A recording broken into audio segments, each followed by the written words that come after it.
just and lasting peace for Ukraine on the basis of the UN Charter. In this context, we reiterate our call to the Council to adopt without delay a resolution demanding an immediate, full and unconditional ceasefire. Ukraine strongly encourages all members of the Council to support and engage in moving forward this crucial initiative, thereby demonstrating a credible commitment to ending the war of aggression started by the Russian Federation. Thank you. I thank the representative of Ukraine for the statement. I now give the floor to the representative of Poland. Mr. President, at the outset, I would like to thank you for convening this meeting and the briefers for their important interventions. As Russia is persistently and brutally continuing to wage its unprovoked war of aggression against Ukraine, let me draw your attention to 4 critical points. First, recently we have witnessed a significant intensification of Russia's military campaign. Growing pressure along the front line is being reported, accompanied by the intense air raids across the country. The latest renewed long-range aviation activity by Russia close near to the Polish-Ukrainian border has prompted Poland to scramble our fighter jets several times to secure our airspace. I would like to draw this Council attention to this escalation. More than 24,000 drones has been launched against Ukraine's cities since the start of this year. In the first half of 2025, Russia killed and injured almost 7,000 Ukrainian civilians, over 50% more compared to the same period last year. By the beginning of July, Russia has reportedly enlisted over 700,000 servicemen to the war, a new grim record. Second, we commend the recent announcement by the US President Donald Trump, who continues his efforts to bring Russia to the negotiation table and engage in good faith negotiations. While Ukraine maintains its willingness to reach a just agreement, Russia's response remains blatantly predictable as they continue to mock all endeavors designed to bring genuine peace.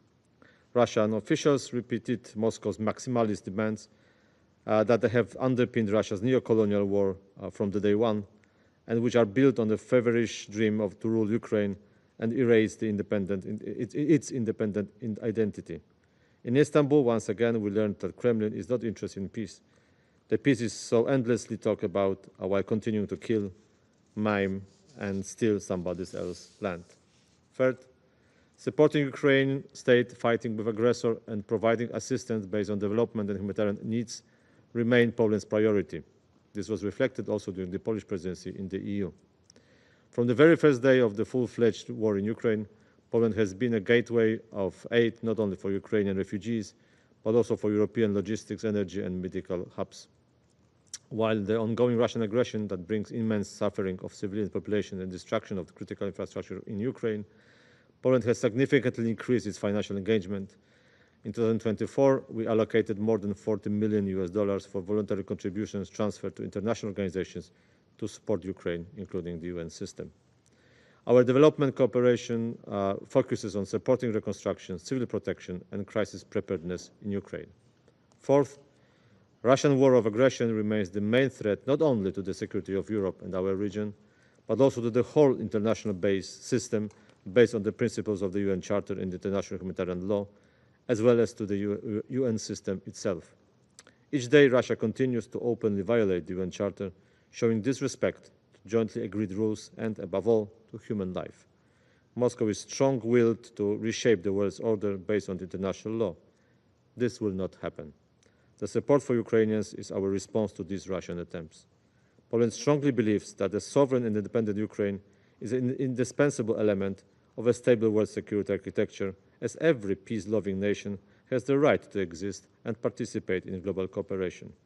Therefore, we will continue to stand by Ukraine to defend its independence and secure a just and lasting peace based on international law. We are fully convinced that Ukraine is fighting not only for its own freedom, but also for the security of all free nations. Mr. President, in conclusion, we firmly appeal once again. It is time for Russia to end this illegal, brutal, and unsustainable war. We welcome Ukraine's interest in genuine negotiations and call Russia to engage in peace talks and to stop conducting the attacks on civilians and civilian infrastructure in Ukraine. Furthermore, we urgently, persistently call for the return of the kidnapped Ukrainian children. And I thank you.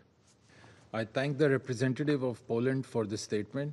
I now give the floor to His Excellency Mr. Stavros Lambrinidis, Head of the Delegation of the European Union to the United Nations. Thank you, Mr. President. Thank you for convening this meeting, and thanks to our distinguished briefers for sharing their assessment of the disastrous consequences of Russia's war of aggression against Ukraine. The past weeks have seen the continuation of two trends. On the one hand, Ukraine has shown a genuine commitment to peace by continuing to call for an immediate unconditional ceasefire as a first step to ending this war. On the other hand, Russia has continued its indiscriminate missile and drone attacks on Ukrainian cities and towns. Intentionally directing an attack against civilians or civilian objects or causing disproportionate civilian harm is a war crime. Earlier this month, the UN Human Rights Monitoring Mission in Ukraine published its report on the protection of civilians.